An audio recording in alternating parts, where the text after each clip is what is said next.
अस्सलाम वालेकुम स्टूडेंट्स, कैसे हैं आप सब। उम्मीद है सारे खैरियत से होंगे। मेरा नाम उमैर अली है और चैप्टर नंबर 6 हमने स्टार्ट किया हुआ था।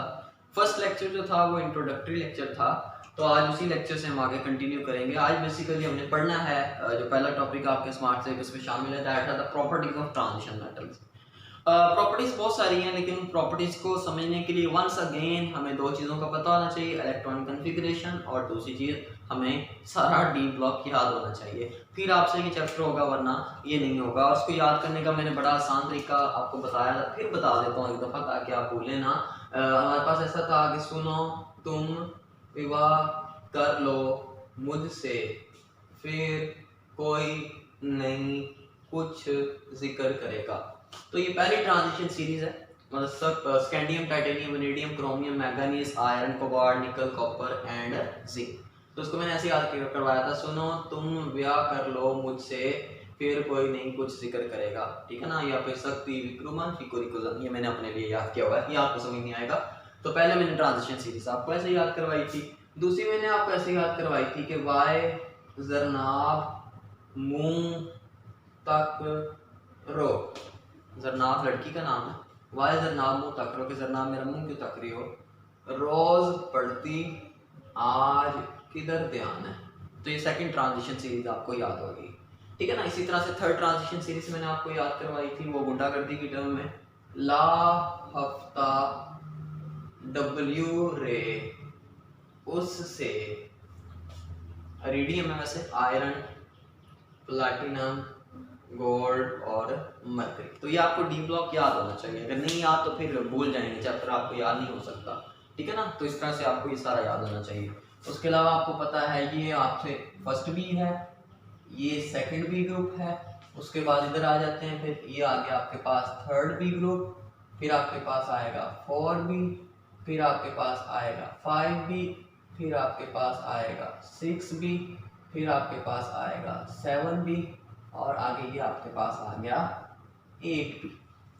तो सबसे इंपॉर्टेंट चीज़ तो आपको पहले तो ये याद होना चाहिए, और अगर आप सारा नहीं याद कर सकते, कम से कम पहली ट्रांजिशन सीरीज आपको याद होनी चाहिए। पहली ट्रांजिशन सीरीज, ये दूसरी और ये तीसरी, ये 3D है, ये 4D है और ये 5D है। मतलब इनके अंदर जो डी ऑर्बिटल्स हैं उनके नेम की बेस पे मैं कह रहा हूँ। लेकिन क्या है, हमने प्रॉपर्टीज डिस्कस करनी है, तो प्रॉपर्टीज इस टेबल पे डिपेंड करेंगी। अगर आपको ये टेबल आता है तो आपको प्रॉपर्टीज सारी आती हैं।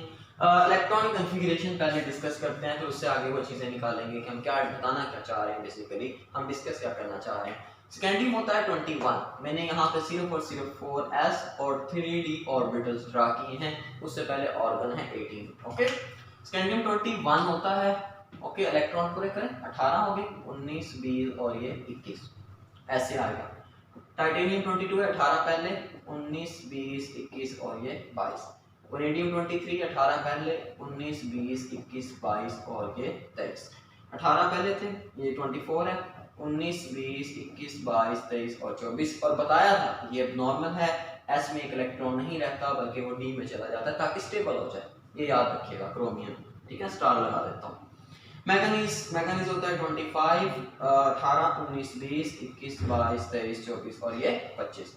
आयरन होता है 26, तो 18, 19, 20, 21, 22, 23, 24, 25 और ये 26। उसके बाद पेयरिंग होती जाएगी आगे, ठीक है। तो आप लोग इसको इलेक्ट्रॉनिक कॉन्फ़िगरेशन को लिख लो। ये लास्ट लेक्चर के अंदर भी बताई थी, फिर बता रहा हूँ, देख ले जरा। ये 28 है, 18 ऑर्गन पहले होता है यहाँ पे, 18, 19, 20, 21, 22, 23, 24, 25, 26, 27 और ये 28। कॉपर 29 है, 18 पहले, 19, 20, 21, 22, 23, 24, 25 और ये 26, ये 27 और ये 28 और कॉपर 29 है, तो ये यहाँ पे 29। लेकिन कॉपर में भी मैंने आपको बताया था कि ये भी अब नॉर्मल इलेक्ट्रॉनिक कन्फिग्रेशन शो करते हैं, क्योंकि यहाँ से एक इलेक्ट्रॉन यहाँ पे चला जाता है ताकि सारे पेयर्ड हो जाएं और ऑर्बिटल क्या हो जाए, स्टेबल हो जाए। और लास्ट में था आपके पास 30, दैट इज जिंक। 18 पहले हैं, 19, 20, 21, 22, 23, 24, 25, 26, 27, 28, 29 और 30। तो ये फर्स्ट ट्रांजिशन सीरीज की मैंने इलेक्ट्रॉनिक कन्फिग्रेशन आपको बताई कि ये क्या है। अब इससे हमने समझना है कि हमने क्या निकालना है। देखिए, याद रखिएगा कि जो प्रॉपर्टीज हैं ट्रांजिशन मेटल्स की या फिर मेटल्स की, वो डिपेंड करती हैं कि उसकी इलेक्ट्रॉनिक कॉन्फ़िगरेशन कैसी है। वैसे तो हर चीज़ पे डिपेंड करता है, लेकिन इलेक्ट्रॉनिक कॉन्फ़िगरेशन यहाँ पे और इम्पोर्टेंट हो जाती है, क्योंकि इलेक्ट्रॉन्स जो है वो मेटल्स की पहचान है, और उन इलेक्ट्रॉन्स को देखकर ही हमने हर चीज़ डिसाइड करनी है कि उसकी प्रॉपर्टीज कैसी होंगी और क्या क्या होंगी। तो यहाँ पे कुछ मैंने लिखा हुआ है the number of unpaired electrons. Unpaired electrons आपने निकालने हैं, ये बड़े इंपॉर्टेंट एमसीक्यूज आते हैं आपके पास एंट्री टेस्ट के अंदर, इसलिए जरा गौर से सुनिएगा। देखो जब तो वो मेटेलिक मतलब सिंपल फॉर्म में है, कोई उसके ऊपर चार्ज नहीं है मेटल के ऊपर, तो फिर हम नंबर ऑफ अनपेयर्ड इलेक्ट्रॉन निकालेंगे, फिर उसकी कॉमन ऑक्सीडेशन स्टेट जो मतलब जिस फॉर्म के अंदर आयनिक फॉर्म के अंदर वो मेटल प्रेजेंट होता है, फिर हम उसके निकालेंगे और फिर उसको देखेंगे कि हम किस तरह से यूटिलाइज कर सकते हैं। और अगर आपको ये आता है तो समझने आपको सब कुछ आता है। देखिए स्कैंडियम के अंदर कितने अनपेयर्ड इलेक्ट्रॉन्स हैं, अगर मैं देखूं तो मुझे तो एक ही दिख रहा है, ये देखें वो तो पेयर्ड है, तो यहाँ पे अनपेयर्ड इलेक्ट्रॉन है 1, और यहाँ पे कितने हैं 2, यहाँ पे कितने हैं 3, लेकिन यहाँ पे काफी ज्यादा है, कितने हैं 6, 5 डी वाले और एक एस वाला, यहाँ पे कितने हैं 5, फिर कम होना शुरू हो गए, यहाँ पे कितने हैं 3, यहाँ पे कितने हैं सॉरी यहाँ पे 4 है, और यहाँ पे कितने हैं 3, यहाँ पे कितने हैं 2, और यहाँ पे कितने हैं 1, और यहाँ पे 0, मतलब 0 1 2 3 4 5 6, उसके बाद 3 2 1, इस तरह से आपको ये याद होना चाहिए।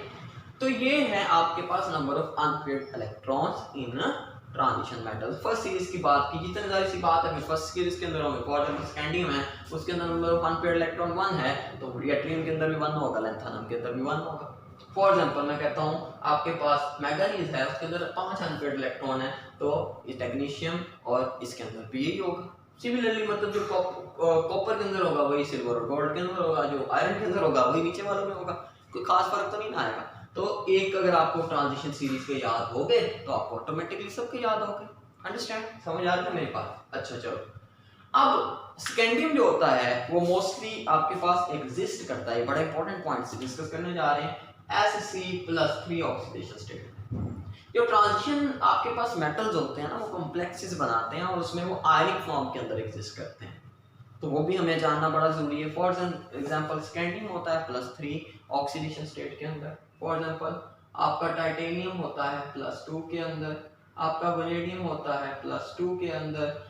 सिमिलरली आप आगे चलते जाएंगे, इसी तरह से आपके पास ये आता जाएगा, सॉरी ये +3 में है, ये भी +3 में है। वैसे तो इनकी बहुत सारी ऑक्सीडेशन स्टेट हो सकती हैं, लेकिन ये +3 में है। और जी क्रोमियम भी +3, मैंगनीज भी +3, ठीक है, क्रोमियम भी आपके पास +3 में है। मैंगनीज 2 मेनली ऑक्सीडेशन स्टेट के अंदर एग्जिस्ट करता है, एक +2 वाली और एक +3 वाली।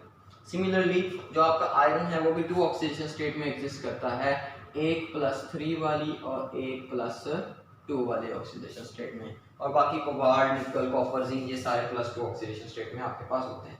तो कोबाल्ट +2 है, निकल भी +2 है, फॉर एग्जांपल आपके पास कॉपर भी +2 है, कॉपर वैसे +1 में भी होता है, और जिंक जो है वो भी +2 ऑक्सीडेशन स्टेट में है। तो ये मतलब कॉमन ऑक्सीडेशन स्टेट है। अब इनके अंदर भी नंबर ऑफ अनपेयर्ड इलेक्ट्रॉन हम फाइंड कर लेते हैं कि कितने कितने हैं, फिर बाद में यही टेबल यूज करते हुए हमने 3 प्रॉपर्टीज को एक्सप्लेन करना है। अब देखें अगर मैं इसकी इलेक्ट्रॉनिक कॉन्फ़िगरेशन, ये जो इलेक्ट्रॉनिक कॉन्फ़िगरेशन है स्कैंडियम की, जब उसके ऊपर कोई चार्ज नहीं है, लेकिन जब स्कैंडियम के ऊपर +3 चार्ज होगा मैं उसकी इलेक्ट्रॉनिक कॉन्फ़िगरेशन को चेंज करूंगा। याद रखिएगा सबसे पहले इलेक्ट्रॉन जाएंगे आपके पास 4s ऑर्बिटल से, उसके बाद इलेक्ट्रॉन जाएंगे 3d ऑर्बिटल से, मतलब इलेक्ट्रॉन सबसे पहले इसमें से रिमूव होंगे फिर बाद में इसमें से, ठीक है ना। और जब स्कैंडियम +3 में है तो मतलब क्या 1 2 3 इलेक्ट्रॉन रिमूव कर दो। अब ये जो इलेक्ट्रॉनिक कॉन्फ़िगरेशन है ये किसकी है, ये स्कैंडियम +3 की है। इसमें नंबर ऑफ अनपेयर्ड इलेक्ट्रॉन कितने दिख रहे हैं, कोई दिख रहा है नहीं, तो कितने होंगे फिर 0 0, ठीक है। टाइटेनियम +3 है, 2 इलेक्ट्रॉन गए S से, 1 इलेक्ट्रॉन गया D से, 3 चले गए, +3 चार्ज आ गए, कितने अनपेयर्ड इलेक्ट्रॉन दिख रहे हैं 1, तो 1 लिख दो, ठीक है। अब फॉर एग्जांपल वैनेडियम है +3 में लिख रहे हैं सर, +3 में 2 इलेक्ट्रॉन जाएंगे S से चलेंगे, और तीसरा यहाँ से, अब वो +3 हो गया, वो +3 की ऑक्सीडेशन है, कितने अनपेयर्ड इलेक्ट्रॉन दिख रहे हैं 2, ओके। क्रोमियम है +3 में है, तो पहले इलेक्ट्रॉन जाएगा किससे S से, और बाकी 2 1 और ये 2 निकाल दो, किससे जा रहे हैं D से, तो क्रोमियम +3 की ऑक्सीडेशन स्टेट इलेक्ट्रॉनिक कॉन्फ़िगरेशन हो गई है, ठीक है। उसमें कितने अनपेयर्ड इलेक्ट्रॉन है 3।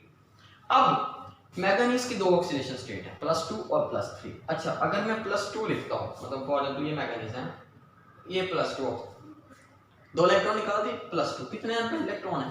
5, कितने? 5। और अगर मैं +3 करना चाहता हूँ तो एक इलेक्ट्रॉन और रिमूव करना पड़ेगा, तो कितने हो जाएंगे? 4। मतलब मैंगनीज +2 जो है वो उसके अंदर 5 इलेक्ट्रॉन है, और जो +3 है उसके अंदर 4 इलेक्ट्रॉन है। समझ आ रही मेरी बात? तो मैं ना इसको जरा सीक्वेंस रहे, मैं ऐसा करता हूँ, Mn+3 जो है वो ऊपर लिख देता हूँ, और Mn+2 जो है वो नीचे लिख देता हूँ, ताकि मुझे अच्छे समझ।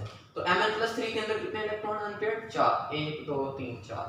और Mn+2 के अंदर एक इलेक्ट्रॉन क्योंकि एक्स्ट्रा होगा, ये Mn+2 हो गया क्योंकि 2 इलेक्ट्रॉन निकले उससे। तो फिर आपके पास उसके अंदर कितने नंबर ऑफ अनपेयर्ड इलेक्ट्रॉन होंगे? 5। सिमिलरली Fe जो है वो दो ऑक्सीडेशन स्टेट में है, +3 और +2 में, ठीक है ना। फॉर एग्जाम्पल ये आयरन है, अगर तो +2 में होगा तो सिर्फ ये 2 इलेक्ट्रॉन निकलेंगे, और कितने अनपेयर्ड इलेक्ट्रॉन आगे? 1 2 3 और ये 4। तो Fe+2 में 4 अनपेयर्ड इलेक्ट्रॉन है, ठीक है ना। लेकिन अगर Fe+3 की बात करूंगा तो एक इलेक्ट्रॉन यहाँ से और निकल जाएगा, तो यहाँ पे अनपेयर्ड इलेक्ट्रॉन कितने हो गए? 5। तो यहाँ पे आ जाएगा 5। समझ आ रही मेरी बात? मतलब अनपेयर्ड इलेक्ट्रॉन फाइंड कर रहे हैं। और ये सिंपल सा जो लग रहा है आप लोगों को, ये टेस्ट के अंदर एमसीक्यूज आते हैं। आपको कोई किसी ऑक्सीडेशन स्टेट के अंदर आयरन दे दिया जाएगा, फॉर एग्जांपल मेटोलॉजी आपके पास है FeCl3, बताओ इस टाइम आयरन के अंदर कितने अनपेयर्ड इलेक्ट्रॉन है? बताते फिरो, ये सुन लो इसलिए कह रहा हूँ, अच्छे से सुन लो, फिर उसमें बताना होता है ऑक्सीडेशन स्टेट फाइंड करके उसके। लेकिन क्या है, उसको बाद में डिस्कस करेंगे जब टाइम आएगा। अब बात करते हैं कोबाल्ट की। कोबाल्ट +2 है, कहाँ है कोबाल्ट? ये कोबाल्ट, 2 इलेक्ट्रॉन निकाल दो, ये कोबाल्ट +2 की इलेक्ट्रॉनिक कॉन्फ़िगरेशन होगी, कितने अनपेयर्ड इलेक्ट्रॉन है? 3। निकल है +2 है, 2 इलेक्ट्रॉन निकाल दो, कितने हैं? 2। कॉपर +2 है तो 2 इलेक्ट्रॉन, एक इधर से गया, एक इधर से गया, निकाल दो, कितने बच गए? एक अनपेयर्ड इलेक्ट्रॉन है, बाकी तो पेयर्ड है ना, तो 1। और जिंक लो जी +2 है, 2 निकाल दो, सारे पेयर्ड है, कोई अनपेयर्ड नहीं है। तो फर्स्ट ट्रांजिशन सीरीज का आपने याद रखना 0 1 2 3 4 5 5 4 3 2 1 0। तो ये बिल्कुल सिंपल है, कोई कॉम्प्लेक्स नहीं है, बस आपको समझ होनी चाहिए इस चीज की। तो नंबर ऑफ अनपेयर्ड इलेक्ट्रॉन आपके पास ट्रांजिशन मेटल्स की बहुत सारी प्रॉपर्टीज को डिसाइड करते हैं। लाइक ट्रांजिशन मेटल हार्ड होते हैं, क्यों होते हैं बताएगा। ट्रांजिशन मेटल का मेल्टिंग और बॉइलिंग पॉइंट क्या होता है ये बताएगा। ट्रांजिशन मेटल्स को आपको पास उनकी बाइंडिंग एनर्जी, मतलब उनके अंदर बॉन्ड कितने हैं, स्ट्रॉन्ग है, बताएगा। ट्रांजिशन मेटल मैग्नेट की तरफ अट्रैक्ट होंगे या नहीं होंगे।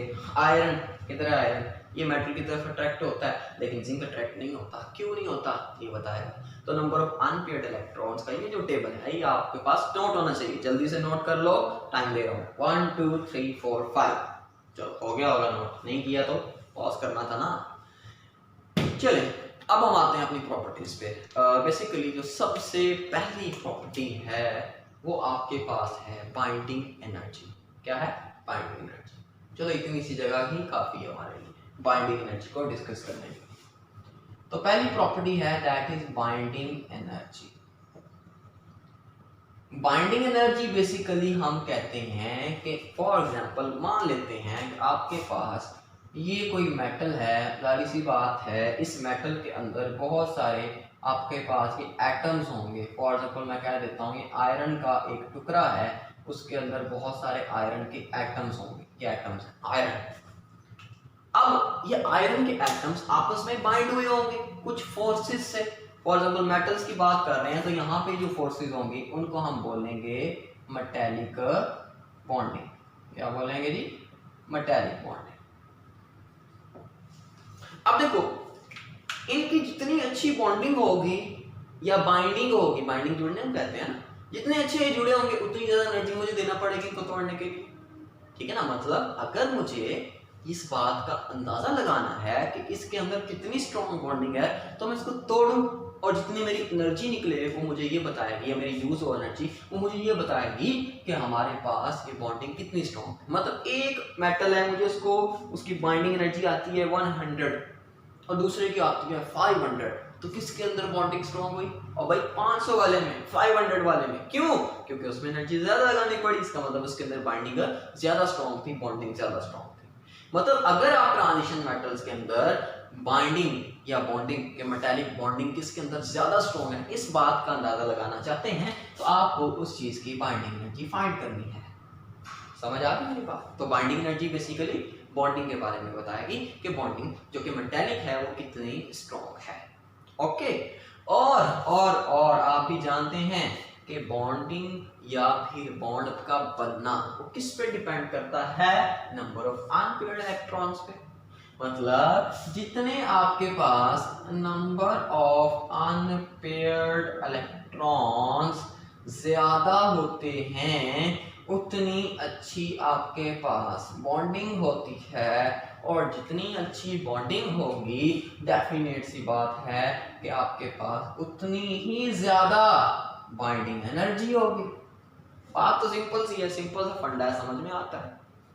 अगर मैं इस लिहाज से देखूं, चलो मैं इस स्टेट में ले लेता हूँ, इस स्टेट में ले लेता हूँ, या फिर चलो इस स्टेट में ले लेता हूँ। इस हिसाब से अगर मैं देखूं तो स्कैंडियम से लेकर मैंगनीज तक, क्रोमियम तक, चलो मैंगनीज कर लो, क्रोमियम कर लो, यहां तक क्रोमियम तक चलो मान लेते हैं, आपके पास नंबर ऑफ इलेक्ट्रॉन या मतलब इंक्रीज हो रहे हैं और उसके बाद डिक्रीज हो रहे हैं।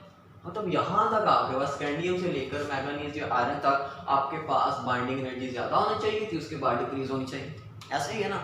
लेकिन वाकई ऐसा होता है, मतलब आपके पास थर्ड बी से लेकर आपके पास अप्रोक्सीमेटली 4B तक या 6B तक 7B तक, मतलब आपके पास क्या होना चाहिए था, इंक्रीज होना चाहिए था बॉन्डिंग एनर्जी के अंदर, ठीक है ना। और लेकिन पहला ग्रुप जो है उसके अंदर कुछ एलिमेंट्स एबनॉर्मल बिहेवियर शो करते हैं और उनमें आपके पास आ जाते हैं ये, सिर्फ पहले ग्रुप के अंदर ये एबनॉर्मल बिहेवियर आता है कि ये जाहिर सी बात है, चाहे इनके अंदर नंबर ऑफ अनपेयर्ड इलेक्ट्रॉन ज़्यादा है, क्रोमियम के अंदर, मैंगनीज के अंदर, आयरन के अंदर, लेकिन इनकी जो बाइंडिंग एनर्जी है वो due to their specific structure वो कम होती है। वो स्पेसिफिक स्ट्रक्चर क्या, उसमें हम नहीं पढ़ते हैं, मुश्किल हो जाएगा, ठीक है ना।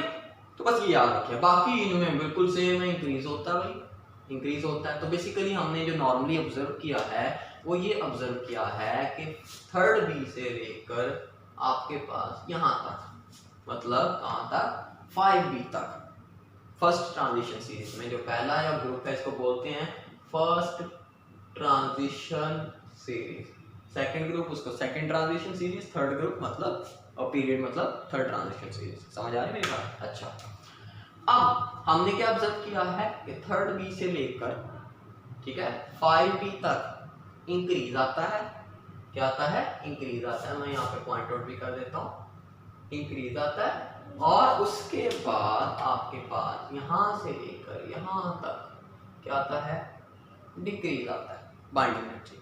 लेकिन जब हम नीचे वाले ग्रुप्स के पीरियड्स की बात करेंगे, मतलब सेकंड और थर्ड ट्रांजिशन सीरीज की, तो वहाँ में आपके पास क्या होता है, वहाँ पे आपके पास ये होता है कि आपके पास यहाँ तक इंक्रीज आता है और उसके बाद यहाँ तक क्या आता है, डिक्रीज आता है।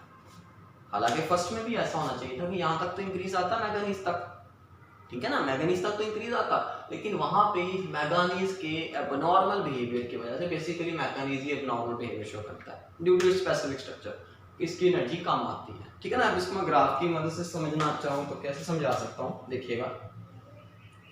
पहला देखें, पहला ग्राफ हमारे पास कुछ ऐसा है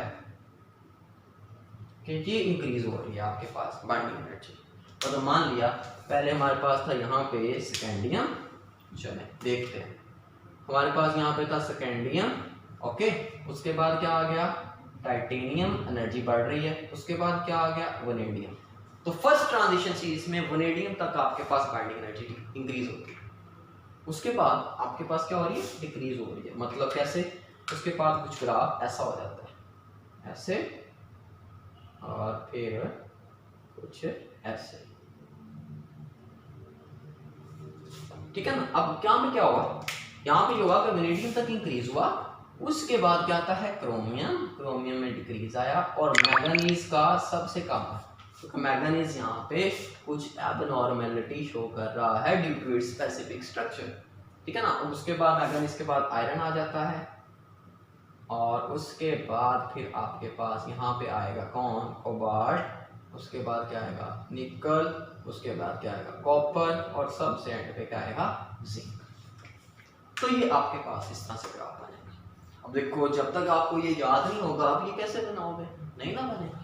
अच्छा, अब सिमिलरली ये तो हमने फर्स्ट ट्रांजिशन है, थर्ड ट्रांजिशन सीरीज का ग्राफ मैं ड्रा करता हूँ। उसमें क्या है, यहाँ से लेकर यहाँ तक, मतलब आपके पास ये रिदीनियम जो है ये आपके पास 7B में आ रहा है, 7B तक इंक्रीज है, उसके बाद डिक्रीज आता है। उसमें मतलब कोई अब नॉर्मल ट्रेंड नहीं चलता, नॉर्मल ट्रेंड चलता है। तो अगर मैं उसका ग्राफ ड्रा कर दूँ तो वो कैसे ड्रा होता है, फॉर एग्जाम्पल एक साइड पे हम ले लेते हैं बाइंडिंग एनर्जी और इस साइड पे ले लेते हैं एटॉमिक नंबर।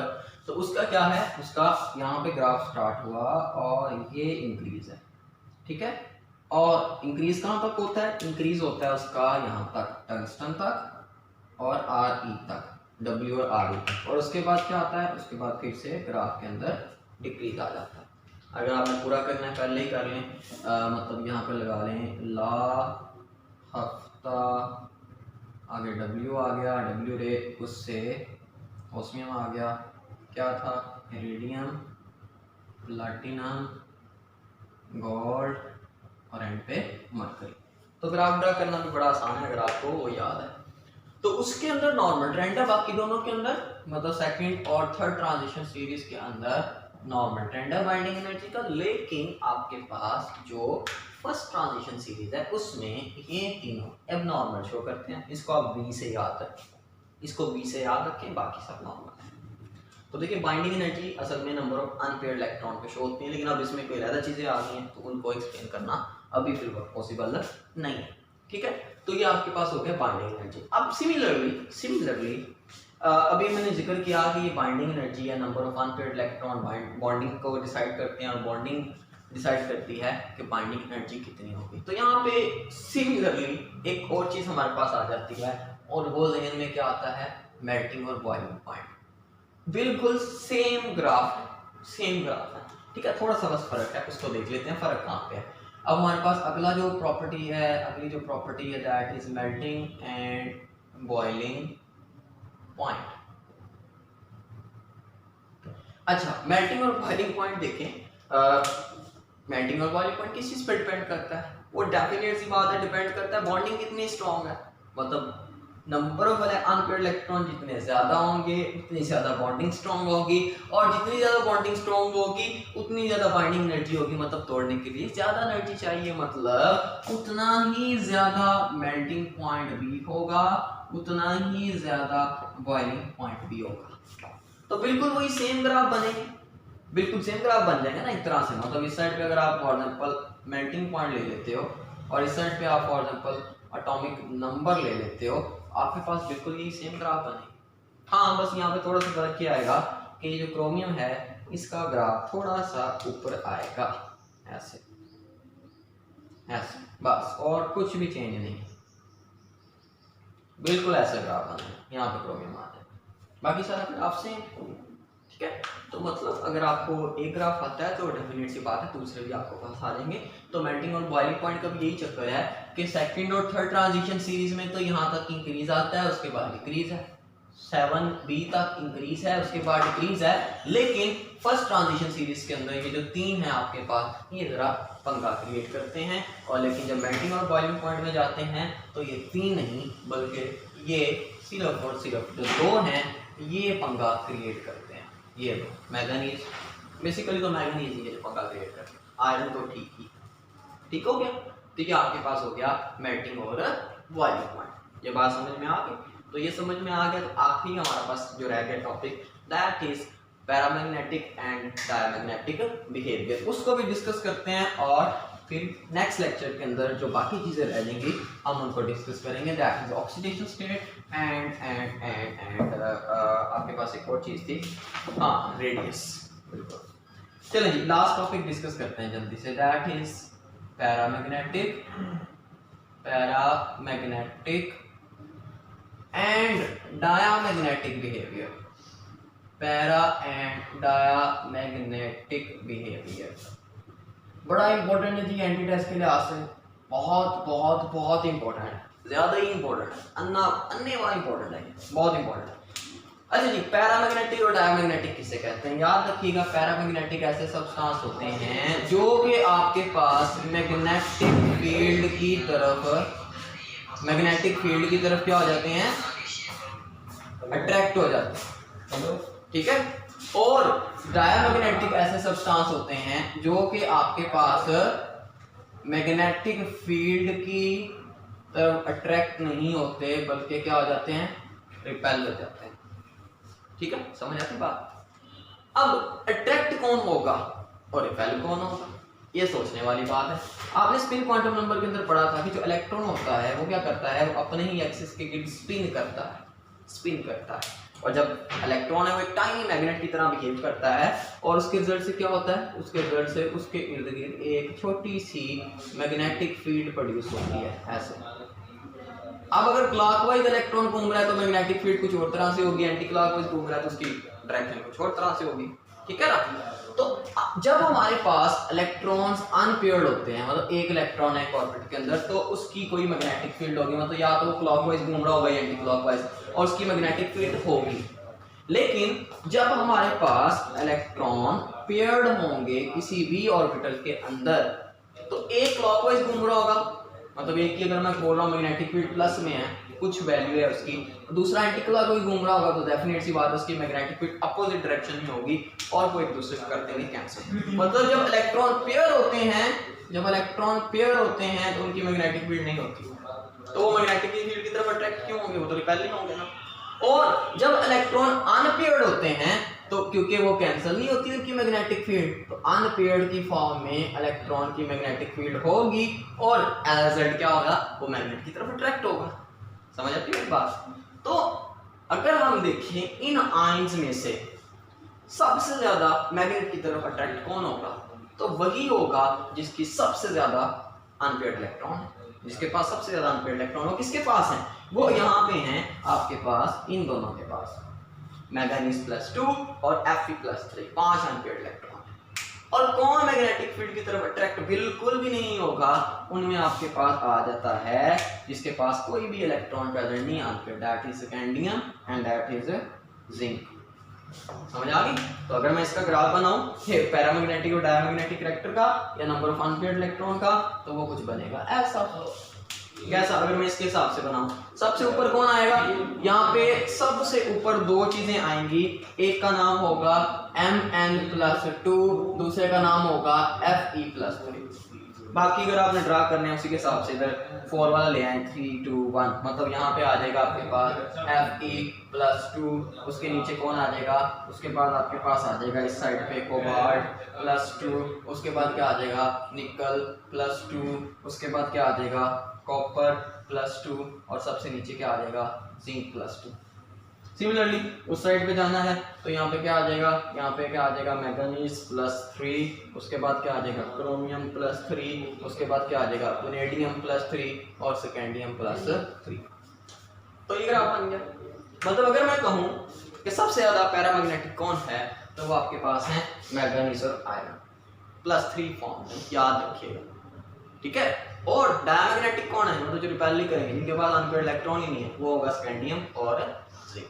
समझ आती है मेरी बात। अब एंटीटेस्ट में डिफरेंट क्वेश्चन आ जाते हैं, फॉर एग्जांपल ये मैंने लिखा भी था कि Fe+3 है, FeCl3 सॉरी, इसमें जो आयरन है वो पैरामैग्नेटिक है डायमैग्नेटिक है, ठीक है ना। तो आप ऑक्सीडेशन स्टेट निकालेंगे, +3 है तो +3 5 अनपेयर्ड इलेक्ट्रॉन है, मतलब वो क्या है पैरामैग्नेटिक। तो इस तरह से ये टॉपिक बड़ा इंपॉर्टेंट है, एंटीटेस्ट के बहुत सारे इसमें से क्वेश्चंस आते हैं। तो बाकी इंशाल्लाह आप फिर डिस्कस कर लेंगे, इसको अच्छे तरीके से पढ़िएगा। अगर आपको ये आता है और ये आता है, फिर आपको सब कुछ आता है, तो दुआ में याद रखिएगा। एक रिक्वेस्ट, अपने दोस्तों से शेयर करें चैनल। कोशिश तो कर रहा हूँ फर्स्ट ईयर के भी इसके ऊपर लेक्चर लूँ, लेकिन जितना मेरे पास टाइम होता है मैं रिकॉर्डिंग करता हूँ। तो अगर आप मुझे सपोर्ट करेंगे तो डेफिनेट सी बात है कि मैं फिर ज़्यादा लगन से काम करूँगा। तो दुआ में याद रखिएगा। Thank you very much. अल्लाह हाफिज़।